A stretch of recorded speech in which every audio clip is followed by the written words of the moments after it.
Clédor Sène et Assane Diouf ont été entendus par le juge.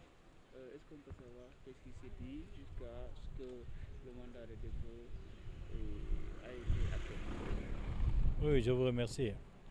À la suite de Guy Marius Sagna, Clédor Sène et Assane Diouf viennent d'être inculpés par le doyen des juges et placés sous mandat de dépôt.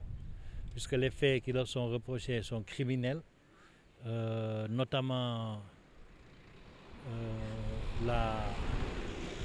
l'organisation d'un mouvement insurrectionnel, la provocation de crimes et de délits, et il y a un autre chef de prévention. Je pense que, bon, bref, c'est les trois chefs de prévention qui, non, vous savez, au niveau de la garde à vue de la police, ils avaient visé le trouble à l'ordre public et les actes de nature à compromettre la sécurité publique.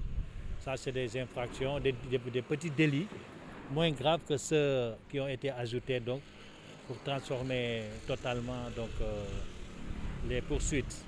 Ce qui fait qu'aujourd'hui, donc, c'est des poursuites criminelles qui ont été enclenchées par le procureur de la République. Mais il se trouve que donc, si vous vous rappelez bien, il y a quelques jours, le 10 février, il y a un premier groupe de 19 citoyens qui ont été présentés devant le même juge, le doyen des juges. Et ils étaient poursuivis du chef, entre autres, de participation à un mouvement insurrectionnel. Il y avait donc 20 personnes puisqu'il y avait 19 et X. On se demandait qui serait X. On a beaucoup parlé de X ces derniers temps. X, XL, triple XL, je ne sais pas trop.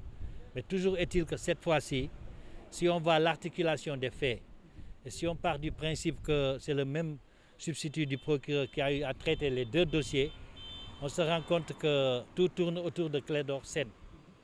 Voilà, donc tout tourne autour de Clédor Sène. Puisque quel est le sort qui lui est réservé? Oui, parce qu'on dit que, excusez-moi, il faut que j'explique quand même. Vous posez une question, laissez-moi terminer. En langage un peu simple, parce que c'est un peu ésotérique. Vous savez, le droit, c'est très compliqué. Voilà, quand on est pressé, on ne va rien comprendre. Bon, ce que je veux vous expliquer, c'est que il y a une association de malfaiteurs pour le procureur de la République et tout tourne autour de Clédor Sène.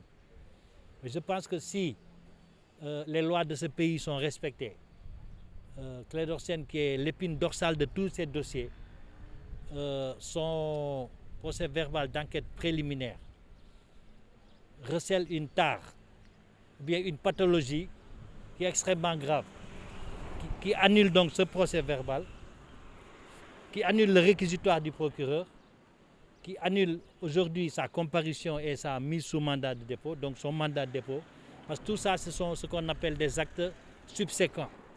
Parce que quand on parle d'annulation, elle ne dispose que pour l'avenir. C'est-à-dire, on est un peu dans le pénal, c'est un peu compliqué à vous expliquer, mais il ne s'agit pas d'une résolution comme dans le droit civil, mais d'une résiliation. Et la résiliation opère pour l'avenir. C'est-à-dire quand on décèle une pathologie dans un niveau de la procédure, tout ce qui suit est en quelque sorte contaminé. C'est une sorte d'infection qui fait aujourd'hui que si, je l'ai expliqué au juge tout à l'heure, nous allons sans délai saisir la chambre d'accusation. Et la chambre d'accusation a 5 jours pour répondre. Et si elle répond favorablement, eh bien, toutes les initiatives, en tout cas, qui ont été prises par le juge, par le procureur d'abord, parce que le procureur, en faisant son réquisitoire, se base sur le procès verbal. Le juge, quand il inculpe des personnes, c'est parce qu'il a été saisi par un réquisitoire en vertu de l'article 71 du Code de procédure pénale. Et donc par contamination, tout cela est nul et de nul effet. Par conséquent, jusqu'au mandat de dépôt, nous gardons l'espoir que la cour va invalider tout ça et tout annuler jusqu'au mandat de dépôt et les gens vont reprendre leur liberté. Parce que la procédure a été viciée. La procédure a été viciée parce que comme vous le savez, ou comme vous le savez peut-être pas, M. Clédor Sène a eu à bénéficier de 2 lois d'amnistie en 1991 et en 2005. La première fois, c'est parce qu'il avait été arrêté avec d'autres citoyens sénégalais en 1988 suite à ce qu'on appelle les attentats sur les voitures piégées. En 88, j'avais eu la chance d'assurer sa défense. Donc en 91, à la faveur de l'entrée au gouvernement d'élargissement de la majorité présidentielle de Maître Wade, il y a eu une loi d'amnistie qui a été votée. En 2005, ils ont encore été arrêtés. Comme vous le savez, suite à l'affaire de feu Maître Babacar Seye, il avait été condamné à 20 ans de prison. Et en 2005, sous le magistère du président Wade, la fameuse loi Ezzan, vous vous en rappelez, a été votée. C'est une loi d'amnistie également. Il se trouve que dans son interrogatoire, dès le début, on fait état de ces deux lois d'amnistie. Or ça, c'est rigoureusement interdit. Le fonctionnaire ou le magistrat qui fait mention, sous quelque forme que ce soit, dans un procès verbal de police, d'enquête, dans un papier administratif, quel que soit le papier, sous quelle forme que ce soit, c'est rigoureusement interdit. Et vraiment, là, vous incurrez la nullité absolue. Ça ne se discute même pas. Sans compter que Clédor Sène a la possibilité de les attraire pour forfaiture, ses fonctionnaires ou ses policiers, et sans compter qu'il a également la possibilité de prétendre à des dommages et intérêts qui sont fixés par jour de détention arbitraire. Donc nous avons bon espoir que la Cour, sa chambre d'accusation, dès qu'elle sera saisie, dans les 5 jours, va statuer sur ce point capital. Parce que c'est important, c'est des moments qu'il ne faut pas rater, c'est des virages qu'il faut prendre pour une justice. Voilà, donc je ne veux pas entrer plus longuement dans les détails.